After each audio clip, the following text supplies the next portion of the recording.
Like అక్కర్లేదు, subscribe అక్కర్లేదు. మీరిచ్చే కామెంట్ మాకు చాలా ముఖ్యం. దయచేసి కామెంట్ చేయండి. వచ్చే ఎన్నికల్లో మేమే అధికారంలోకి వస్తామన్న వైసీపీ నేతల మాటలను మీరు ఏకీభవిస్తారా? ఏ ఏకీభవిస్తాం, బి ఏకీభవించం. నారా లోకేష్ యువగళం పాదయాత్ర పూర్తయిన తర్వాత ప్రభుత్వంపై తన పట్టును మరింత పెంచుకునేందుకు జిల్లాల పర్యటనలు కొనసాగిస్తున్న విషయం తెలిసిందే. ఇందులో భాగంగా ఆయన నేడు అనంతపురం జిల్లాలోని కళ్యాణదుర్గలో పర్యటించారు. ఈ పర్యటనలో ఆయన చేసిన వ్యాఖ్యలు రాష్ట్ర రాజకీయాల్లో పుకార్ల రూపంలో పెద్ద ప్రకంపనలు సృష్టించాయి. ముఖ్యంగా మాజీ ముఖ్యమంత్రి వైఎస్ జగన్మోహన్ రెడ్డి లక్ష్యంగా లోకేష్ చేసిన ఘాటైన విమర్శలు అధికార ప్రతిపక్ష శిబిరాల్లో తీవ్ర చర్చకు దారితీశాయి.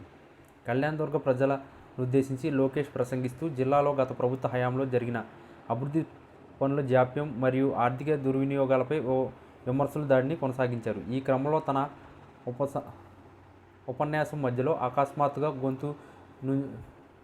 గొంతు పెంచి నేను ఇక్కడికి వచ్చింది కేవలం రోడ్ల గురించి మాట్లాడడానికి మాత్రమే కాదు, 5 ఏళ్ల పాటు ఈ రాష్ట్రానికి పాలించిన శ్రీ జగన్మోహన్ రెడ్డి గారు మీ పాలనలో మీరు వేసిన ఒక్క బలమైన పునాదిని చూపగలరా అని ప్రశ్నించారు. ఈ వ్యాఖ్యలతో సభలో ఒక్కసారిగా నిశ్శబ్దం, ఆ వెంటనే కేకలు, చప్పట్లు వినిపించాయి. అక్కడితో ఆగకుండా లోకేష్ కొన్ని ఊహాజనితమైన సంచలన వ్యాఖ్యలు చేశారని ప్రచారం జరిగింది. మీరు జగన్ రాష్ట్రానికి ఒక విభజన రాజకీయాల సిలబస్ రాశారు. ఆ సిలబస్లో అభివృద్ధి లేదు, పెట్టుబడులు లేవు, కేవలం పెత్తనం, పగ అనే 2 పాఠాలు మాత్రమే ఉన్నాయి. మీ పేదల పక్షపాత ముసుగులో మీరు చేసిన అప్పులు విధ్వంసం చరిత్రలో నిలిచిపోతుంది. ప్రతిపక్షంలో ఉన్నప్పుడు మీరు మాట్లాడిన మాటలు, అధికారంలోకి వచ్చాక చేసిన పనులు, ఇవి 2 ఒక నాణానికే 2 ముఖాలు కాదు.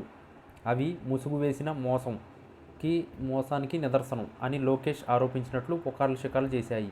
లోకేష్ తన ప్రసంగంలో ఉన్నత స్థాయి అవినీతి అంశాన్ని ప్రధానంగా లేవనెత్తారని, ఈ మేరకు పలువురు మీడియా ప్రతినిధులు, రాజకీయ పరిశీలకులకు గోప్యంగా మాట్లాడుకున్నారు.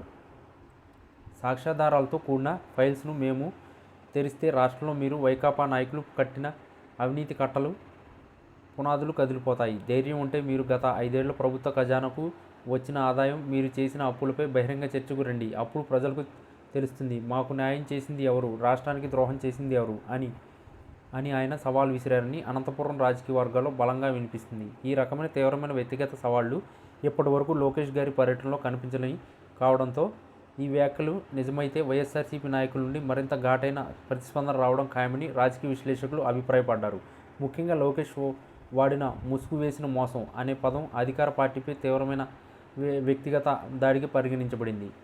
లోకేష్ కళ్యాణదుర్గ పర్యటనలో చేసిన ఈ ఊహించని పుకార్ల వ్యాఖ్యలు రాష్ట్ర రాజకీయాల్లో కొత్త పోరాటానికి తెరలేపినట్లు కనిపిస్తుంది. ఇది కేవలం మాటల యుద్ధం కాకుండా మునుముందు ప్రతి చర్యలు అనేక స్థాయిలో చేరుకోవచ్చని రాజకీయ పరిశీలకులు అంచనా వేస్తున్నారు. రాబోయే రోజుల్లో వైఎస్ జగన్మోహన్ రెడ్డి లేదా వైఎస్ఆర్సీపీ ముఖ్య నాయకులు ఈ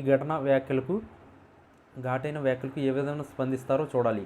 మొత్తానికి కళ్యాణదుర్గ పర్యటన రాష్ట్ర రాజకీయాల్లో ఒక కొత్త చర్చకు, ఘర్షణ పూరిత వాతావరణానికి దారితీసిందనడంలో సందేహం లేదు.